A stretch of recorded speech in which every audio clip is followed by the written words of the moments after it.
too. That's right. All right. So the first thing I'd like you to do is I'd like you to tell me what I want you to answer. And one of the things about the questions, when I ask you questions, if I forget to do this, which I might, but I'll try not to, because no one's ever going to hear my voice on the finished product or Okay. anything we use. Okay. I need you to answer the questions in a way that actually sort of ask the question at the same time. And usually it would be like, I'm going to ask you a question. The first question is going to be, what are we doing here this weekend? And you can say, this weekend is Right. if you can just kind of put it back in a way where I could actually understand what you're talking about. Right. Right. So what are we doing here this weekend? Okay. Well, the exciting thing about being here at Camp St. Christopher for me this weekend is that I'm going to get to be with all the women that I don't ever get to see because they're coming from different churches, and we are here to not only be in fellowship and to worship the Lord, but we are going to go deep into the Word of God. One of the things that I feel very strongly about being a disciple of Jesus Christ is that we can just sort of teeter-totter along with Jesus and not really ever go deep into His Word. If we don't go deep into His Word, we're not going to understand what it means to be a disciple. And so this weekend is really about maybe turning on some of the people's ears to, am I a disciple of Jesus Christ? Or am I just sort of an admirer of His? So that's what's exciting for me about this weekend. Well, in a nutshell, what would you expect to happen this weekend? If I had landed here from Mars, what would you tell me you would think would be some of the highlights of the things that would actually take place? For somebody that's coming to maybe their first retreat, and I do know there are several people that are going to be coming that have never been to a retreat. As a matter of fact, there's this one girl that's coming, and she just happens to be my daughter. And she has done many, many retreats for Happening and youth group, but this is probably going to be her first women's retreat. So we've had a lot of conversation about what to expect.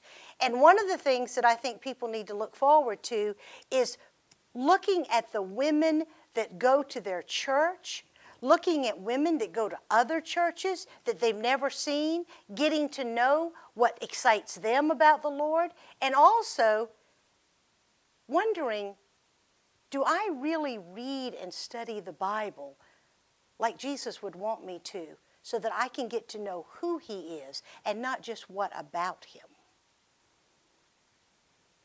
You touched on something that was really interesting there, and that is,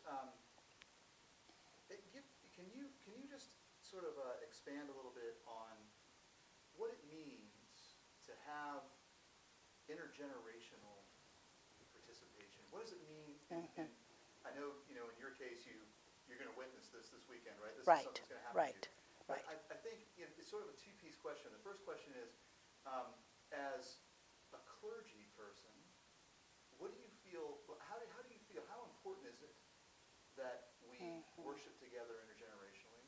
And the second half of it is what do you expect, and how important is it to you yourself as a person to have your family here with you? So the first part of it, as clergy, Yeah. what is your thought on worshiping together from an intergenerational? Okay.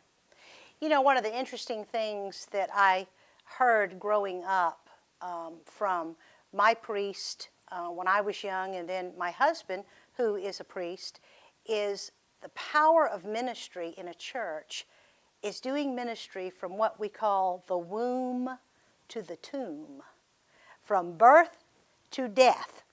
Well, when you're involved in somebody's life and you see, say, somebody gets married, and as clergy, you marry this couple, and then the next thing you know, they're having a baby. And you're with that family so long that then that baby grows up, and then that baby gets married, and then has a baby. Well, that's the case for me for this weekend. There'll be 4 generations of my family here. And I think it's a powerful aspect for clergy to look at, because if we do not bring the generations together for the young to learn from the older of things that maybe the young think they know, but they don't really know because they haven't experienced it, then I believe we're going to lose a strata of generation in the church. And I think it's going to be harmful to the church. So to me, multi-generational retreats like this, where you've got the mother, the grandmother, the granddaughter, that is so powerful, because the granddaughter watches the mother get excited. That mother watches her mother get excited about a retreat. And then that mother watches the grandmother. So it is a powerful experience to have different age groups of the same family. That was wonderful. That was fantastic. I would like to know, outside of the retreat, you know, as clergy, when you're looking out into your congregation, how important is it to see that multi-generational side of worship where people are together in the congregation? Mm-hmm. You know, as a clergy person, when I look out in the congregation, especially when I'm preaching, and I look out there and I see a mother and her husband, you know, a couple, a mother and wife, a husband and wife, and I see this couple, and I know they've got children, and I know they've got older children, maybe adult children, and those children are not there.